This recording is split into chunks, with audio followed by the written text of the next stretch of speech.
Melly, thank you so much for joining me. And I know this is taking a lot of bravery and courage for you to begin to share this while you're still in this storm, like you call it, the storm. So, first of all, tell me what convinced you to actually tell the story today? Because I know this was not what you were anticipating this week. No, and it kind of sums up how I see God in my life, but how he works in my life. But basically, I have, with my therapist, discovered that I am somebody who really doesn't like to share things about my personal life. And I can be very private and shut people out, people who genuinely want to help or hear or talk to me. And she has actually been pushing me to share. And last week in my therapy session with her, she challenged me to share with one person. Share with Mm. one person that you feel safe with. So I was like, okay. So I called a friend and shared with a friend.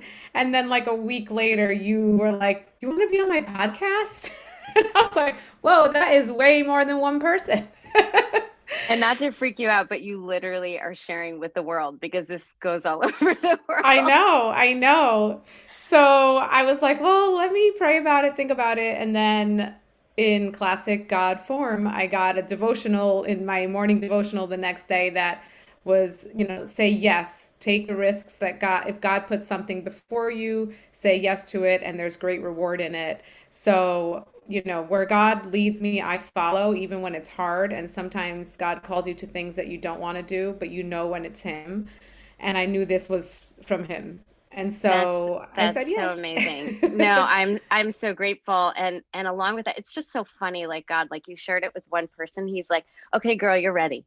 Like One was let's go. good. Yeah, one was good. And I find, and especially now as I'm reading more scripture, um usually when God calls you to do something, and especially do something that's on the bigger side, you never feel ready because that's how we cultivate our dependence on God in these situations. Right. So not feeling ready, I think, is almost a key aspect of knowing that yes, this is something This that is God is time. calling you to do. Yeah, yeah. So okay, so we're not really going to talk about the specifics of your situation due to the sensitive nature of it, and to respect privacy. And I hope one day that we can, but Yes. that's not the purpose of today. But can you share a little bit about what you're going through Yeah. right now and where you started in terms of your faith when this began? Yeah. So, just to give it in vague details, like as you said, to respect my family's privacy, it's just a personal family struggle within my home that's just been really challenging and really escalated during the pandemic, which I think a lot of people can relate to. I think, it surrounds the topics of anxiety and depression and mental health. And I think the world has suffered from this during COVID, and it really has stricken my household. And that's really all I will say about it. And like you said, the point of today is to share how I'm, walking through this with God. So I hope that I can give some encouragement to people in that, and just leave the details there. And I think, not to I don't want to minimize either. I think what your family has gone through is one of the hardest things you can go through as a family. So just know when Melly talks about a storm, I mean, we're talking about like raging, a Right. raging storm, like a day That by, we're I have still to go in. day by Yeah. day that you're still in. Yeah. So tell me when this started, where were you with God? Yeah. What was your faith like? So I've always been a faithful person. Like I was a pretty like holy child. I was raised Mhm. Catholic in a big Hispanic family. We had like a saint or a virgin for every ailment or problem that we prayed to. So we were always like lighting candles and being Yeah. very religious. Um, Ritualistic. Ritualistic. It was Yes. cultural, it was ritualistic. My prayers were very recited and memorized, and I grew up going to Catholic school. So always had a relationship with God, and I always genuinely, even as a kid, I felt God's favor on my life. Like I felt Mm. like I was blessed. I had a family. My parents were married. They were living. Nobody was nobody died. I mean, to this day, I have barely experienced death around me and my family. So I always felt like I had God's favor on my life. But I would not say that I had a relationship with God. I just believed in God. So later on in my 30s, my family went through a storm then, right around the time my first child was born. And that is really when I started seeking more. Like, I was like, there, God, where are you in this? And that's when I started seeking. I opened the Bible. I started seeking different churches and kind of looking for more. I wasn't being really fulfilled where I was in my faith. And that is truly when my faith journey shifted from religion to relationship. Mm. And that was like in my mid to late 30s.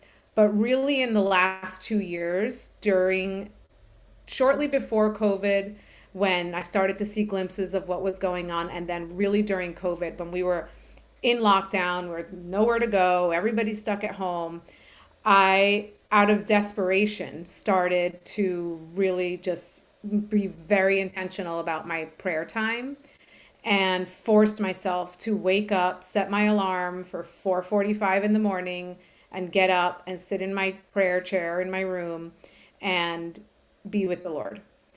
And What so what motivated you to do that? Because I know there are many people who want to do it, but it's hard to do. desperation, Yeah. Yeah. feeling totally hopeless about the situation, and I felt like this is out of my hands. And I know I've never doubted God's existence, but I felt like I have to do my part to like bring him in. He's got to be my partner in this. And I have, in order to have a partner in something, you have to communicate with them. And Mm. I'm not communicating with him enough right now. So it was almost like a 911 situation, Mm. Hmm. which then became a little bit like a chore, which then Mm. became a habit. It's so weird. Mm. Like, so it started off like as out of desperation. And a lot of people, I think, turn to God in crisis. Especially when you know I can't do this alone. This is Right, bigger than me. right. Hmm. And then, there were mornings where I'm like, oh, 4:45, like, and I do 4:45 because I like to work out before my kids go to school. So I was like, okay, if I'm going to do this, it's got to be in the force. I don't like to wake up in the force, but I had to do it.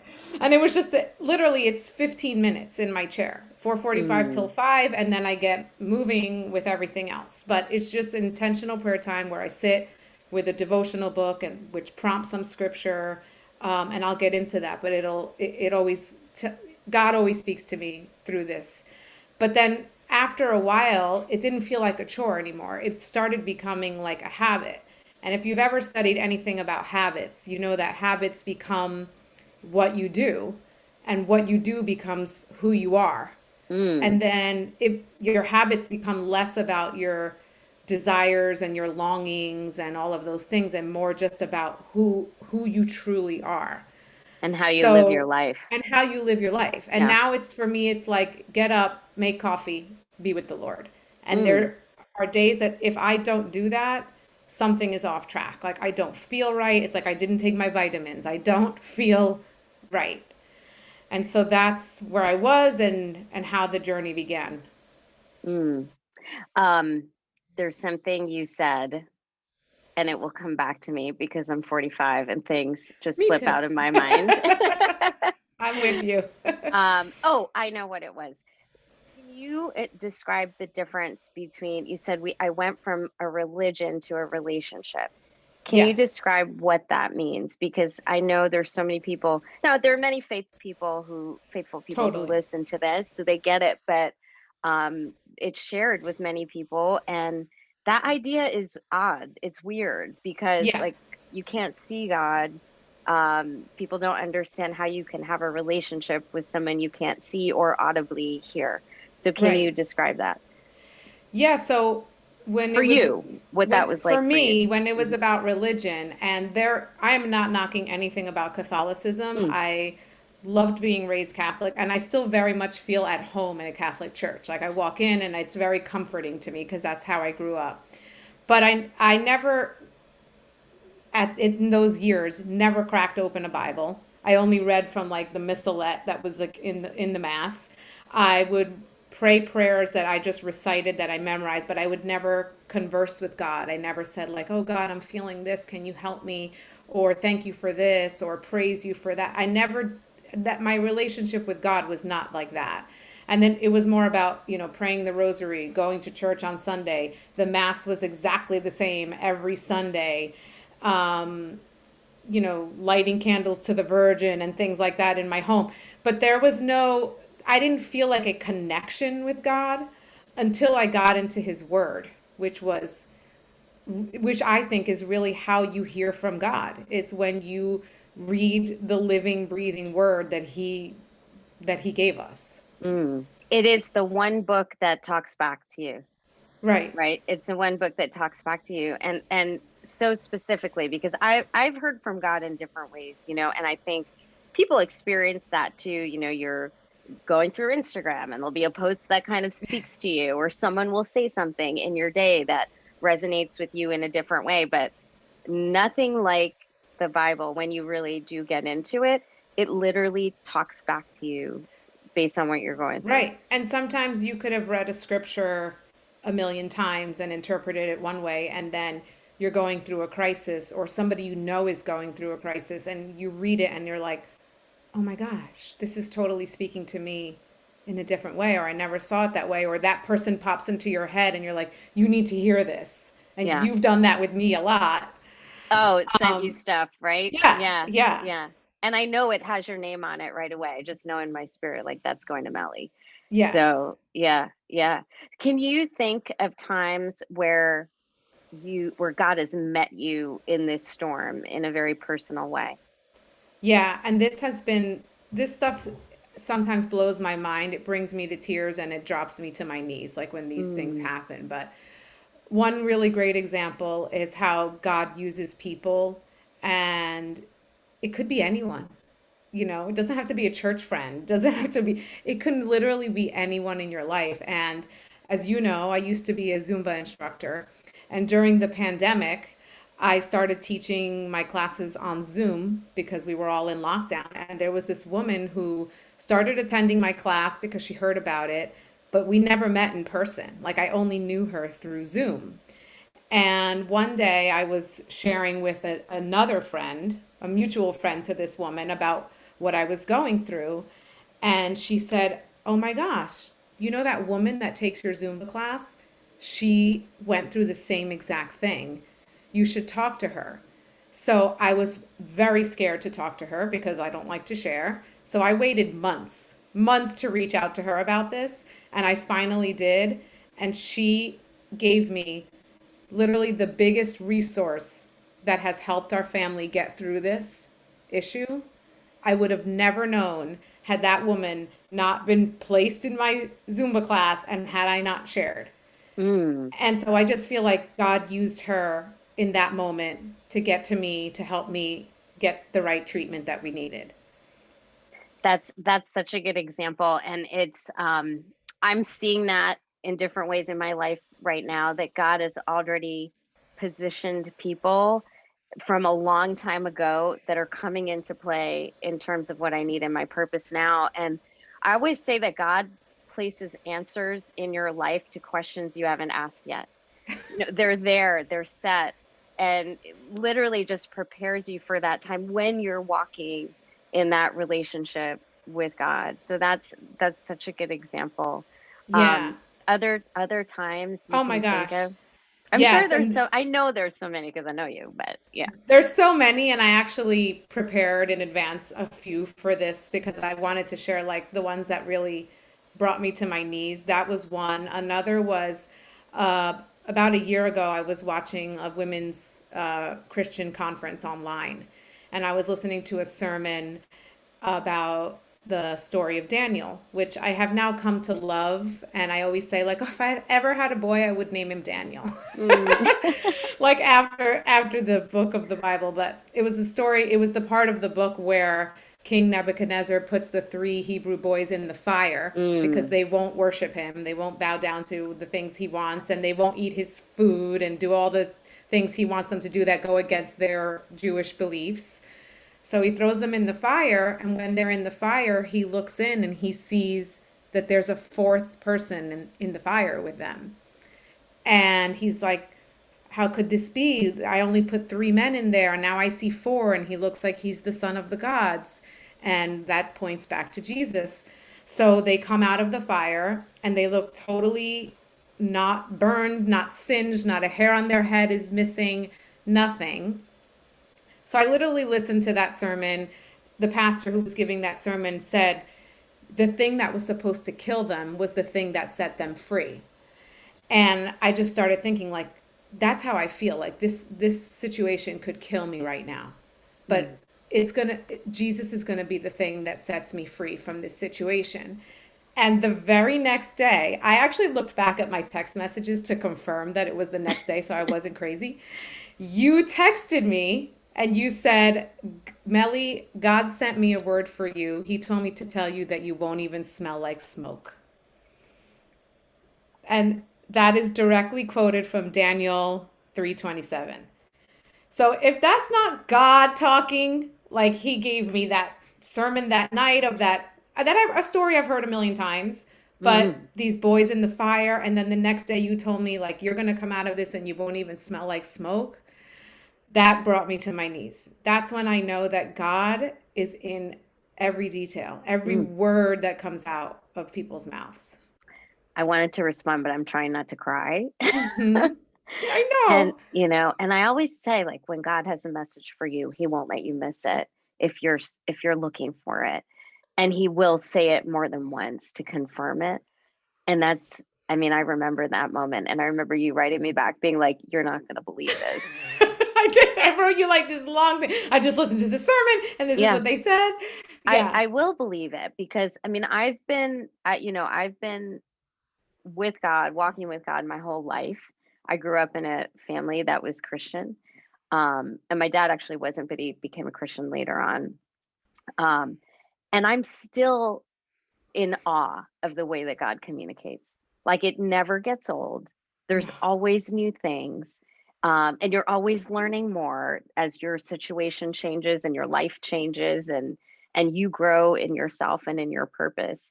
It never gets old. Like it's No. always And you amazing to me. become, when God has shown revealed himself to you so Mm, personally in this way, you start to become expectant yes. of God, which is Yeah. such a nice posture to take. Like to Yeah. just be almost like excited about what are you going to do next? How are you going to show me? And it feels so personal. It feels like this delicious little secret. Like God Yeah. just showed himself to me. Yeah.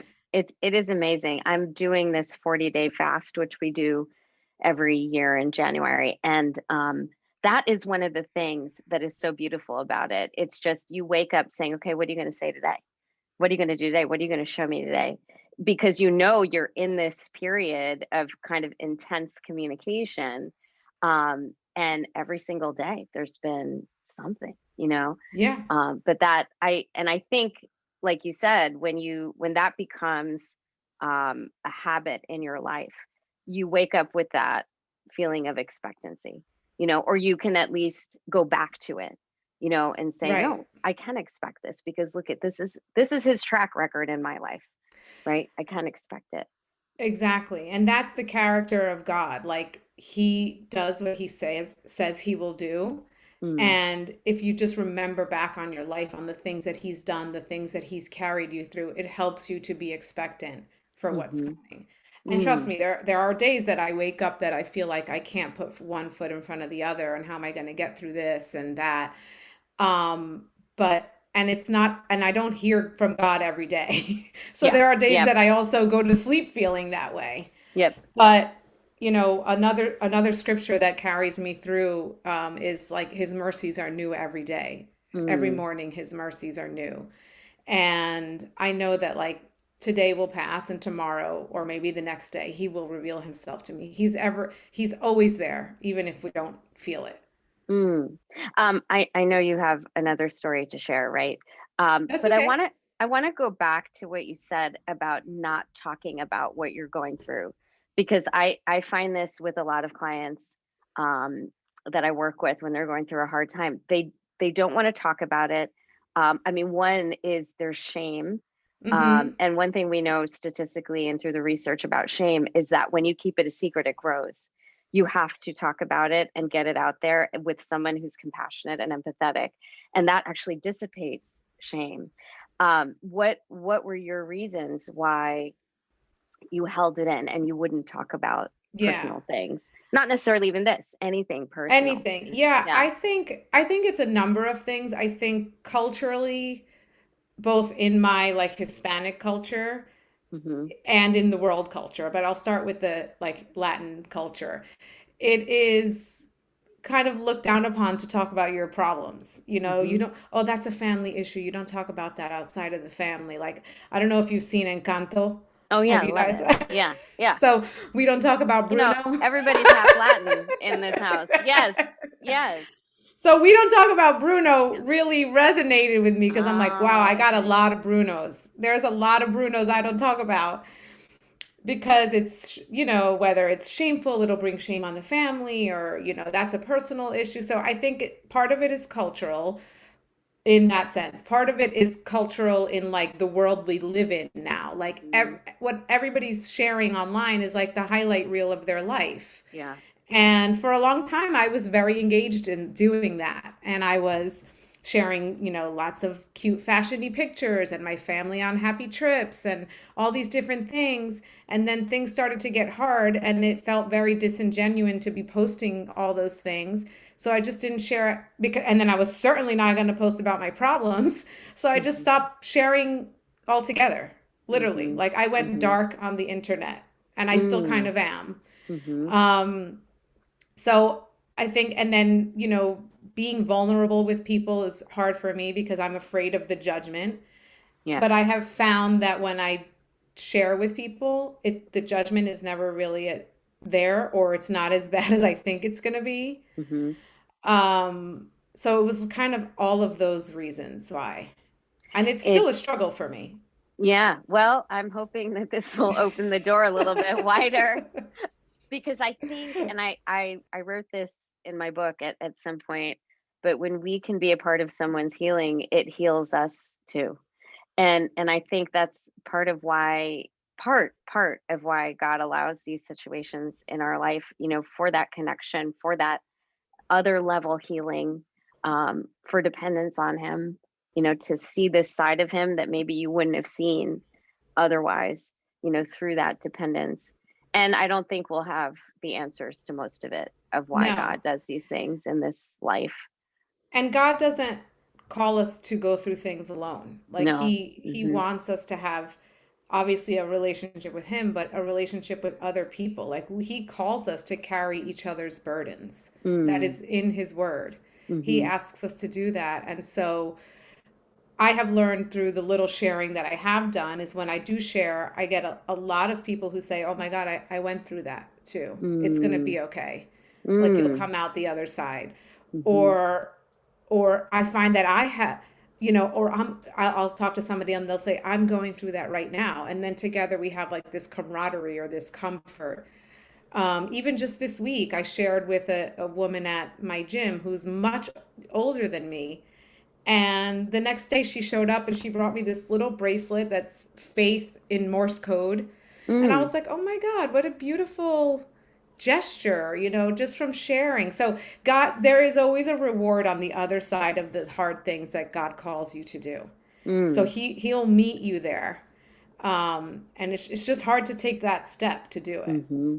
There's someone out there, I think many people who just heard what you said and needed to hear that today, that there is a reward on the other side of it.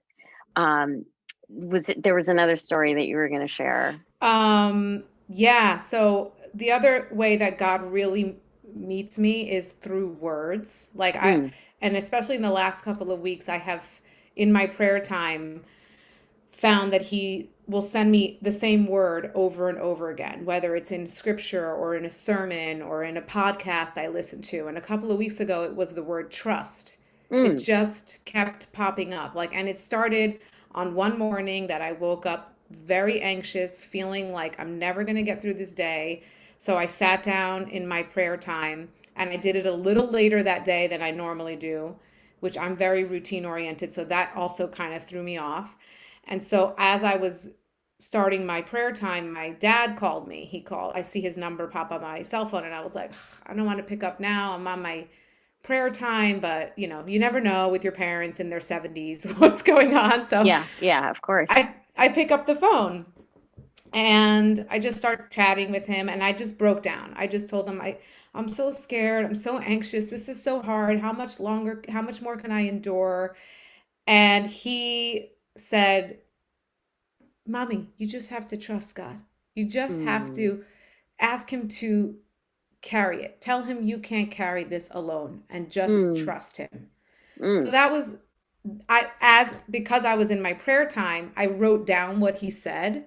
mm-hmm. And then later that day in my therapy with my therapist, she literally used the phrase like, you need to trust the process, because a lot Mm, of my issue comes from anxiety, and anxiety is based in fear, and fear is mm-hmm. based in the fact that you feel like you can't control something, which is ultimately you not trusting a Yep, higher power. yep, So she yep. said, you just have to trust. So again, the word trust. And then it was like not getting through to me. So God was like, okay, I'm gonna send like a meteor down to hit you between the eyes. So that night I got a Facebook message from a woman that I barely know, like an acquaintance from town, who I had ran into at TJ Maxx during the holidays.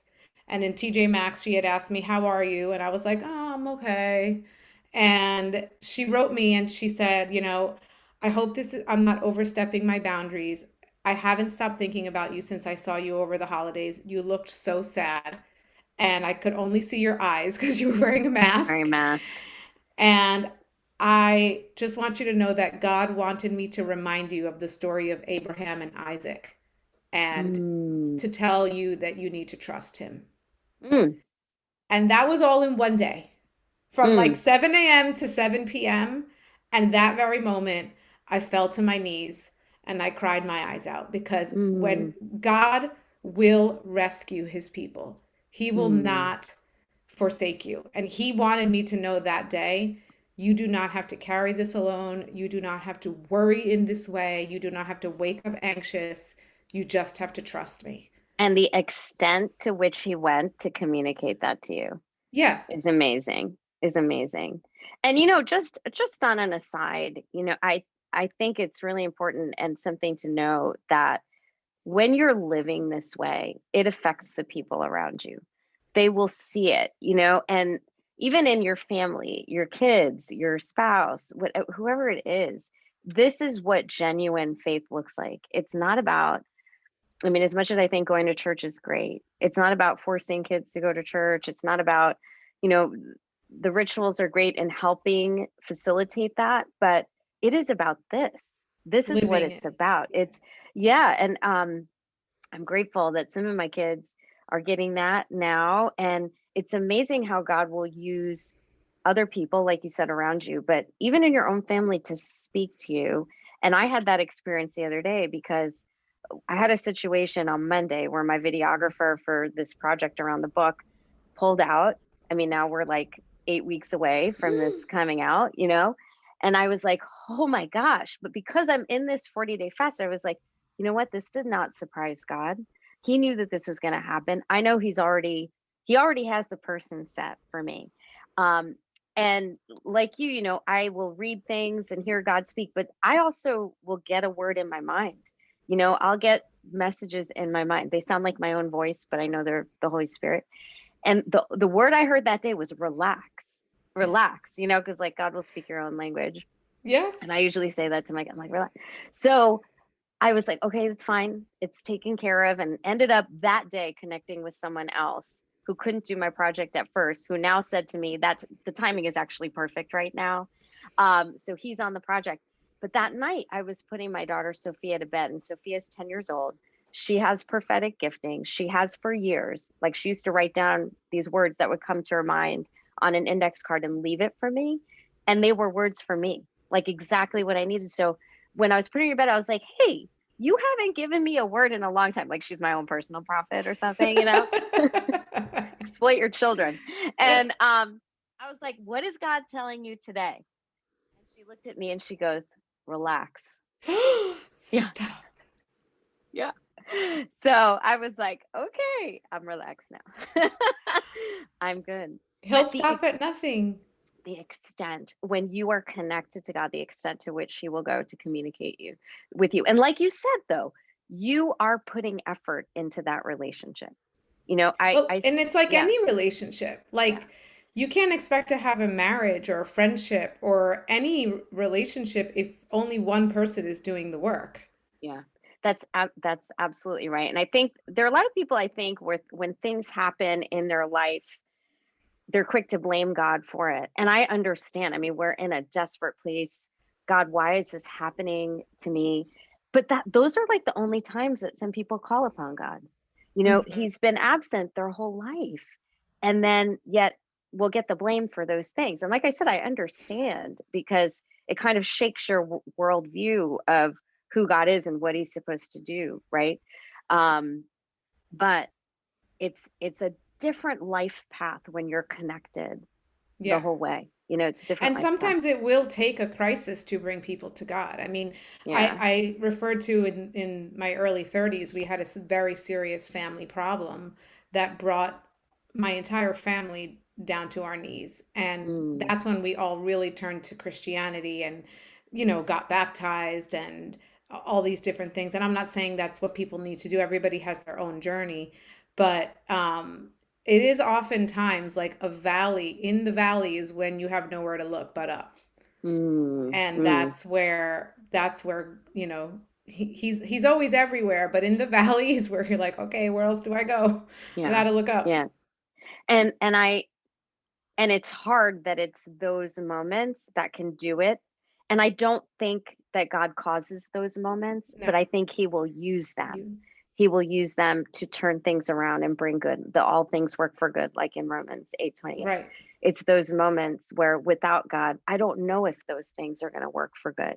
I don't have that certainty, but with God, I do.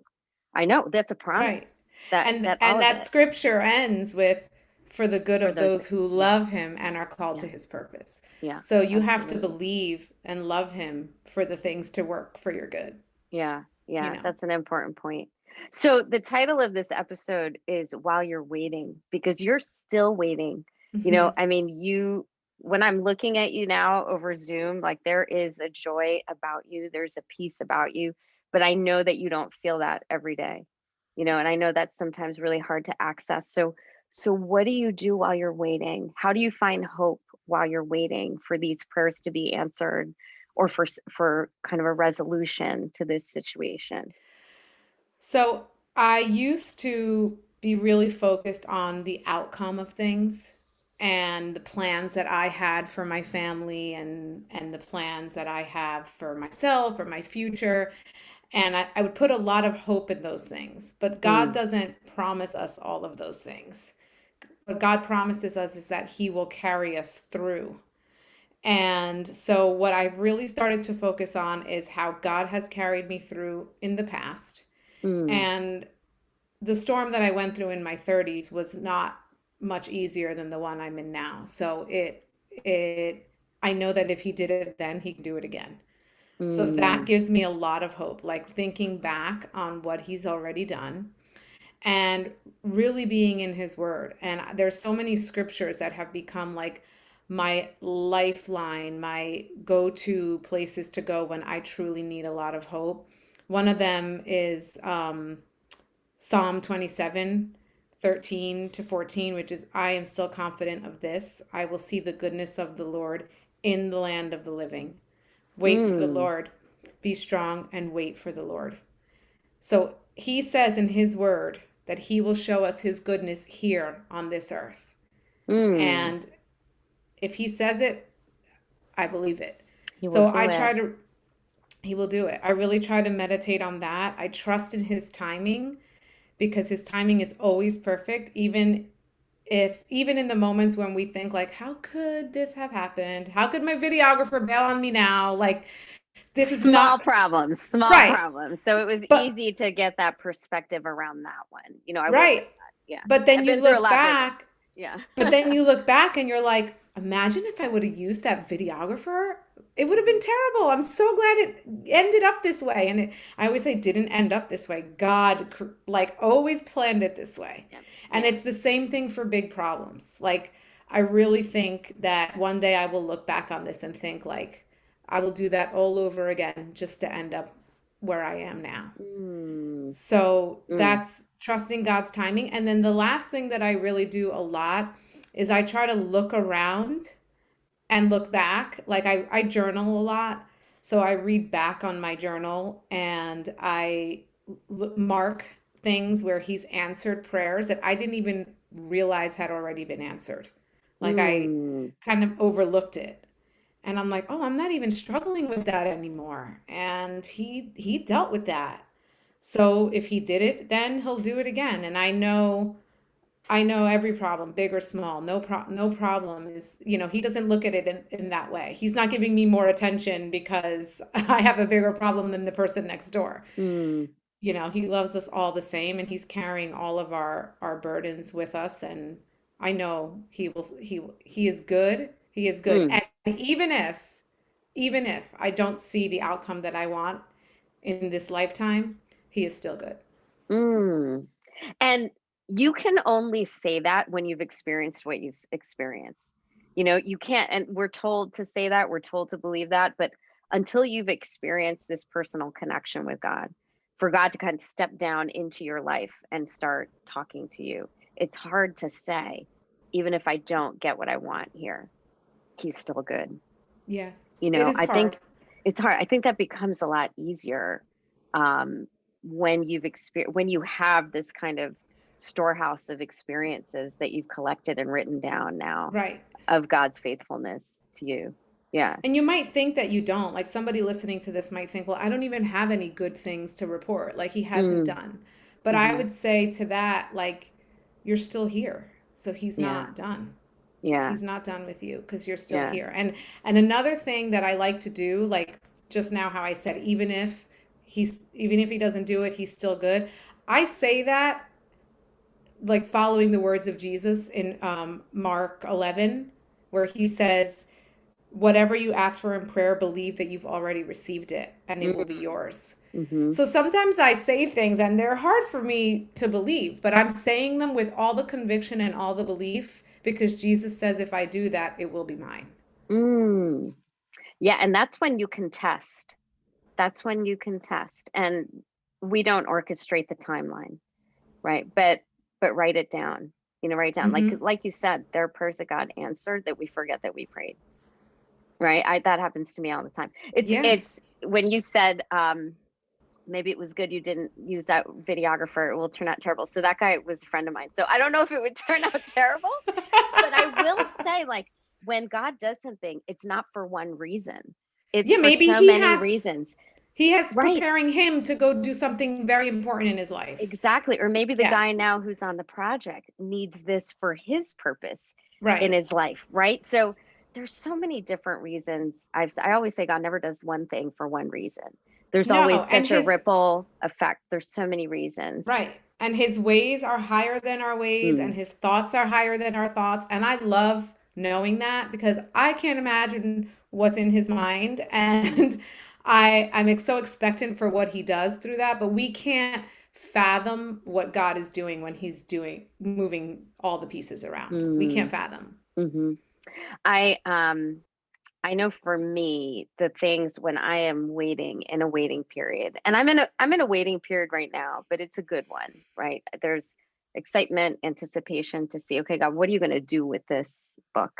Right? It's not going to be about me. I have a tiny platform, but what are you going to do? I've handed over my two fish and five loaves now, right? That's all I had. Um, but and even in hard situations when I'm waiting, I mean, I'm waiting for two of my kids to be healed of life-threatening food allergies, which Right. scares the crap out of me all the time. I'm waiting for that. That's a prayer that I'm circling.